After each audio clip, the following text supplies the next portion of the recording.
The worst part wasn't the silence across the table, it was the realization, halfway through the evening, that I had somehow become invisible to the person sitting right in front of me. She kept checking her phone, her eyes drifting past me, as if I were just background noise in a crowded room. Every forced smile I gave felt heavier than the last, and every attempt at conversation died before it could even breathe. I remember staring at the untouched glass of water in front of me, wondering how something that had started with so much hope could unravel so quickly, so painfully. If you believe in kindness, second chances, and the idea that one small moment can change everything, take a second to like, comment, share, and subscribe to the Kindness Chronicles. You never know which story might remind you that you're not alone. I hadn't wanted to go on that blind date in the first place. It was set up by a mutual friend who insisted that she was perfect for me. After months of loneliness following a difficult breakup, I finally gave in. Somewhere deep inside, I still believed that maybe life was ready to surprise me again. But as I sat there that evening, watching her scroll endlessly through her phone, I realized that hope can sometimes be the cruelest thing of all. She barely asked me anything about myself. When she did, her questions felt rehearsed, like she was reading from a script she didn't care about. I tried to talk about my work, my interests, even a funny story from my childhood, but nothing seemed to land.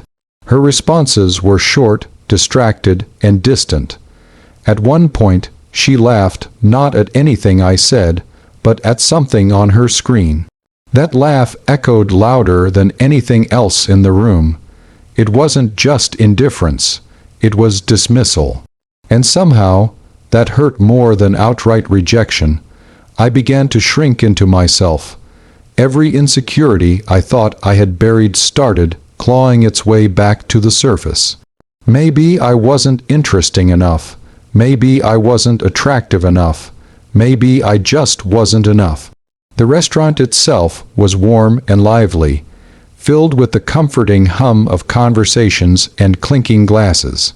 Soft lights cast a golden glow across the room, making everything feel almost magical except our table, which felt cold and disconnected, like it existed in a completely different world. I noticed the waitress a few times throughout the evening.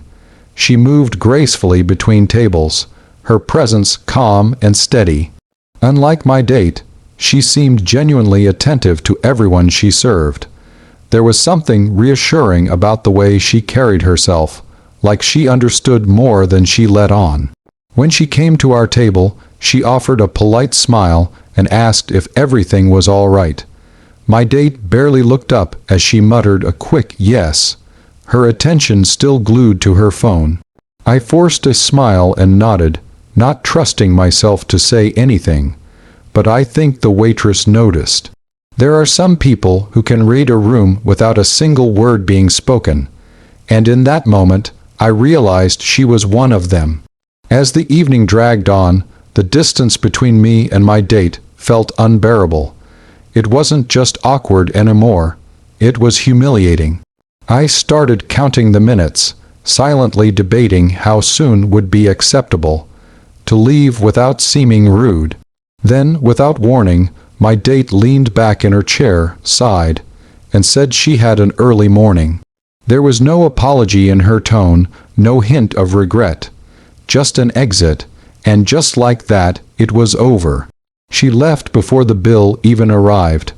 I sat there for a moment, staring at the empty chair across from me.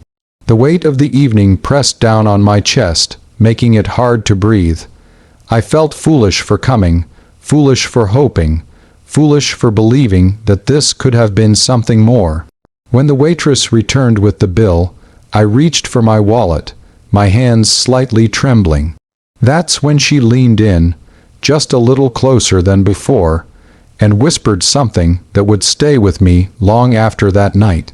She told me, softly but firmly, that the woman who just walked out would regret losing someone like me. At first, I didn't know how to react. The words caught me off guard, slipping past the walls I had built around myself. I looked up at her, searching for any sign that she was just being polite or saying what she thought I needed to hear. But there was something genuine in her eyes. It wasn't pity, it was belief. In a world where I had just been made to feel invisible, someone had seen me. I let out a small, almost broken laugh, shaking my head as I thanked her. But inside, something shifted. It wasn't a dramatic transformation or an instant surge of confidence. It was quieter than that, like a small light flickering back to life in a place that had gone dark. I paid the bill and stepped outside into the cool night air. The city lights blurred slightly as I walked, my mind replaying everything that had happened. But instead of focusing on the rejection, I kept coming back to her words. "She'll regret losing you." Why did that matter so much? Maybe because, for the first time in a long time, someone reminded me that my worth wasn't defined by a single moment, or a single person's opinion. Over the next few days, I found myself thinking about that night more than I expected. Not about my date, but about the waitress. About how a simple act of kindness, a few whispered words, could carry so much weight. I started noticing things differently. The way people treated each other, the small gestures that often go unnoticed, the quiet moments where kindness shows up when you least expect it. And slowly, I began to change. I stopped chasing validation from people who didn't see me. I started valuing my own time, my own presence. I reconnected with parts of myself I had neglected: hobbies, friendships, even simple joys like taking a walk without overthinking everything. Weeks passed, and life moved forward. But one evening, almost without realizing it, I found myself walking back to that same restaurant. I told myself it was just for the food, but deep down, I knew it was something more. When I stepped inside, everything felt familiar. The warm lighting, the gentle hum of conversations, the comforting atmosphere. And then I saw her, the waitress. She was moving between tables, just like before, carrying that same calm energy. When her eyes met mine, there was a brief moment of recognition, followed by a genuine smile. This time, I didn't feel invisible. I felt seen. I sat down, and when she came over, there was an ease to our interaction that hadn't existed before. We talked, not just about the menu, but about life, about work, about the strange ways people cross paths. There was no rush, no pressure, no expectations, just two people sharing a moment, and in that moment, I realized something important. Sometimes, the worst nights lead you exactly where you need to be. Sometimes, rejection isn't the end of your story. It's the redirection you didn't know you needed. And sometimes, the person who sees your worth isn't the one you were looking for, but the one you never expected. If this story touched your heart even a little, take a moment to like, comment, and share it with someone who might need a reminder of their worth. Your support helps stories like this reach the people who need them most. And before you go, I have a special request for you. Comment one line, "I am enough," and the right people will see me. Because sometimes, the most powerful thing you can do is remind yourself of your own value.